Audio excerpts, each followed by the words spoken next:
Okey, bertemu kembali dan kita masih lagi bercakap mengenai SME Solution Expo 2010 bersama pengarah penganjuran penyelesaian PKS 2010 Rizal Ismail. Okey, bagaimana usahawan di Corok Rantau, terutama di kampung-kampung yang masih lagi ada masalah internet connection dia slow, lepas tu nak join Facebook, Twitter pun ada digital gap, masih lagi ada, kalau ada, saya rasa by the end of this year kalau 50% digital broadband penetration 50%, insyaAllah masalah tu kurang. Tapi bagaimana masih lagi ada masalah, masih lagi tak berapa ramai lah di antara kita yang menggunakan internet dan sebagainya, terutama sekali broadband.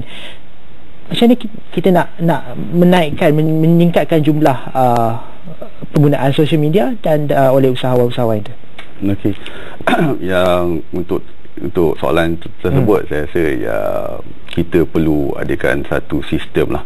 Kan kalau kita tengok sekarang ni, untuk akses internet kan hanya tempuh ke bandar utama, instead of kita pergi ke luar bandar, di mana kita perlu, macam hasrat kerajaan sekarang, kita perlu ada penduduk celik IT, kan. So cakap-cakap tersebut yang menawarkan akses ni, kan, instead of pergi ke bandar-bandar di mana dah ada 4-5 cakap yang menawarkan perkhidmatan internet bertumpul kepada sama, dia patut cari ke lain. So pasaran tu luas, pasaran luas. Jadi saya rasa kalau kita betul-betul guna pakai internet dan social media untuk melalui broadband, melalui internet contohnya, saya rasa penggunaan internet dan juga jurang digital tu akan makin berkurangan, kerana jual belinya tu menggunakan internet. Jadi orang ramai lebih akan turut menggunakan.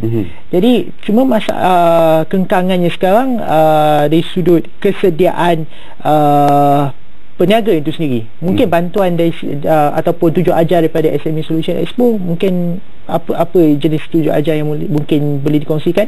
Okey, yang tunjuk ajar seperti saya nyatakan, di dalam expo nanti kita akan menghimpunkan cakap-cakap inovasi dengan teknologi maklumat di satu kelompok kotak pameran dinamakan IT Solution Week. Pavilion. Cakap di sana, para pengunjung kita boleh bertemu dengan pakar-pakar dalam inovasi ni, teknologi maklumat, boleh membantu syarikat mereka, kan, untuk memajukan lagi perniagaan. Jadi boleh kat situ boleh try buka website sendiri, mungkin macam mana Facebook account kan. Yes. Okey, lagi satu mengenai balik ke model baru ekonomi, produk nilai tambah tinggi. Macam tadi kita bincang asyik-asyik makanan. Jadi macam mana kita nak menggesa usahawan-usahawan kita untuk menghasilkan produk bernilai tambah tinggi?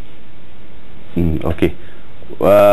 Seperti yang saya nyatakan tadi, pihak PKS ni kan, PKS dengan usahawan ni perlu banyak buat research, kan, apa produk terbaru yang ada di pasaran luar yang boleh digunakan di negara kita, kan.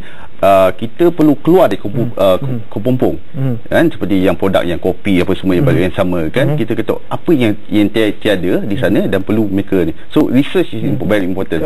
Tahap penyelidikan atau tahap research di kalangan PKS tempatan, apa tahap dia sekarang? Adakah di tahap yang selesa atau tidak memuaskan? Bagi saya, kita masih memajukan, masih ke hadapan, kan, tetapi juga mengambil masa. Tapi untuk golongan PKS atau usahawan di bandar-bandar utama, diorang ada. Tapi itu mungkin usahawan yang dah terlibat dalam perniagaan dalam 20 tahun itu, saya rasa mungkin agak sukar untuk mengubah cara pemikiran mereka. Tapi usahawan muda, saya rasa usahawan muda lebih inovatif, lebih kreatif. Haruskah wujud peluang bagi mereka untuk berinteraksi dan mengembangkan idea-idea mereka? Di Expo ni kami sediakan satu platform untuk usahawan muda untuk berkongsi pengalaman atau ideas mereka, kan, bagaimana untuk memajukan perniagaan. Kami ada satu forum usahawan muda pada hari Sabtu ni, kan, pada pukul 9 hingga pukul 6. Di antara kami punya panel-panel akan memberi maklumat, kan, adalah Dimas daripada Kumpulan Hujan.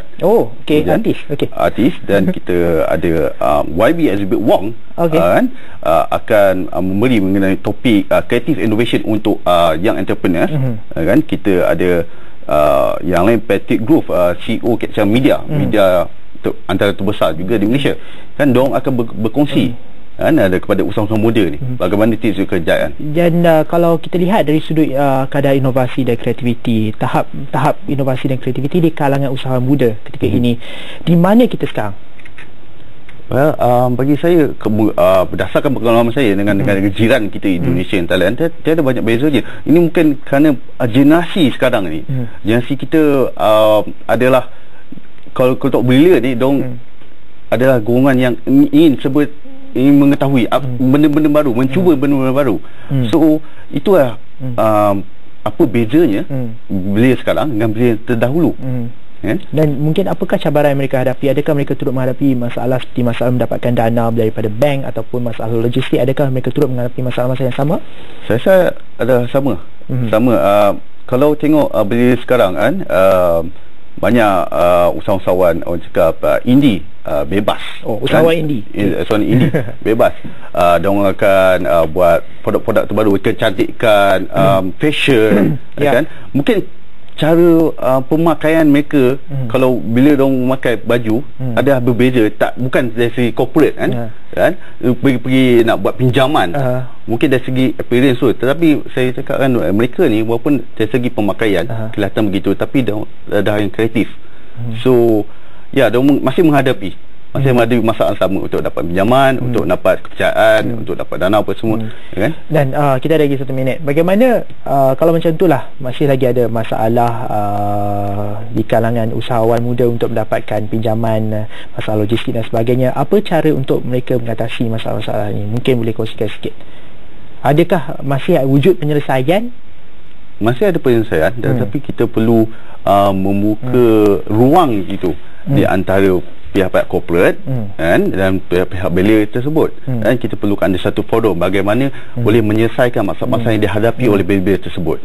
Dan penyelesaian PKS 2010 insya-Allah akan bincang mengenai mewujudkan penyelesaian bagi masalah-masalah ini, insya-Allah. Dan itu tadi Riza Ismail, pengarah penganjuran penyelesaian PKS 2010. Terima kasih banyak kerana bersama kami, dan Bisnes ini akan berhenti buat setakat ini, dan sebarang cadangan hantarkan kepada email kami seperti itu. Saya Syamsul Johari. Assalamualaikum. Selamat.